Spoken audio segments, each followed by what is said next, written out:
Hello friends, this is Andrea Kigwa. This is Mateo Milan. This is Emilio. Milan. And we are in chapter 3 of the book, The 15 Laws of Growth, John Maxwell. And what we are going to be doing now is we're going to be talking about the law of the mirror. Because you have to know your value in order to add value to yourself. That's what we are going to be reflecting on today. And remember, Dennis Wheatley has a very good phrase, and it has to do with personal development is the belief that you have in yourself that you are worth the effort, the time, the energy to develop yourself. That's a beautiful thing if you actually decide to invest in yourself. Okay? So everyone has seeds of greatness. Everyone has seeds of success. It's just a matter of believing that you have them and nurturing and watering those seeds. Okay? We do have a challenge. The challenge is that most of the people have low self-esteem, so they don't achieve their potential. So we do have 10 suggestions, the ones we read in this chapter, about how to increase your self-esteem. Because remember, the talk you have to take care of is what you think about yourself, not what others think about yourself. So we're gonna start with Mateo with the first one. The first one is guide your self-talk. Do you encourage or discourage yourself?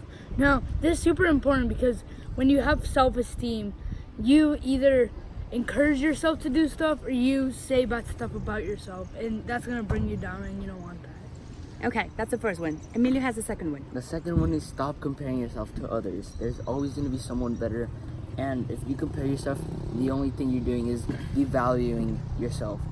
But you need to know that you're worth it, and you just be the best you can be. Good. Third one, Mateo. Is move beyond your limiting beliefs.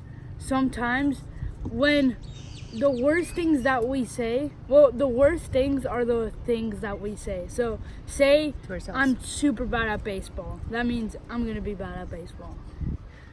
The Okay. fourth one is add value to others. It's really hard to feel bad about yourself when you're adding value to others and to other people, because that makes you feel good about yourself. So always try to do that anytime you can. Number 5 is do the right thing, even if it's hard. Because if you stop doing the right thing, then things are gonna get really bad. Because when you do the wrong thing, you're gonna feel guilty and you're gonna lie to yourself, and you don't Right. want that. You always want to do the right thing, even if it's the hard thing. Wow. Number 6 is no one is born good at something. Every day, practice a little bit of what you want to become better at. Number 7, celebrate your small victories. Okay, now this is super key because if you celebrate your small victories, then you're celebrating your little achievements, which can help you boost your self-esteem a lot. Because if you celebrate small victories, then when you get to the big ones, you can celebrate a lot and you can do even more. Right. Number 8 is create a positive vision, because it's really hard to believe in yourself when it's really hard for everyone else to believe in you when you don't believe in yourself. Right. So create a positive environment around you and keep going forward. And number 9 is also related to this, and it's choose a word that describes you. Okay. It's very important. My word, for example, I would like powerful. I would like to think of myself as a powerful person, someone that comes off really strong. Okay. Perfect. Good. And then before the 10, no, you tell me your your word. What's the word that describes you, Mateo? I think my word is, happy. Because I'm always happy. I'm always trying to cheer people up. And I just think it's a really good emotion to have. All right.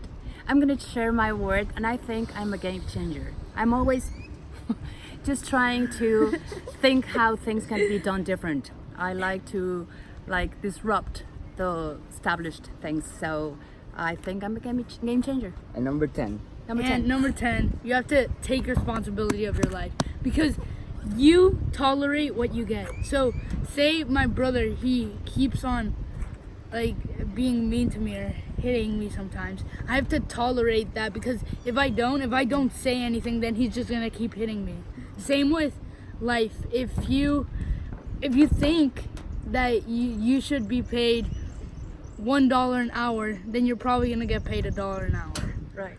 So we're talking about empowering, about believing in yourself, and I think Mateo's phrase is very powerful. And I just say, you get what you tolerate.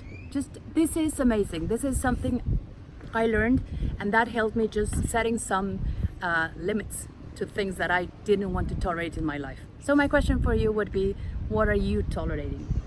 Because that's what you're getting for sure. So let's apply all this knowledge that we are enjoying together. And my suggestion, and that comes at the end of the chapter, is just make a list of your top qualities. Be sure that you know what are you good at, what are your strengths. And another thing you can do is guard your self-talk, as Mateo started saying. We need to be very careful and edify ourselves. This is something I teach the kids, and we are very intentional about, if you have something to say, just say it if it's worth it, if it builds the other person up, if it edifies. If not, keep it to yourself. And finally, our learning is we like to add value to other people. We don't like the conversation of being victims at all, because when we serve other people, we don't have time to think in our problems. So let's go for the next chapter. Please join us tomorrow here at, well, we don't have the time, but we are going to be talking about chapter 4. Bye. Bye.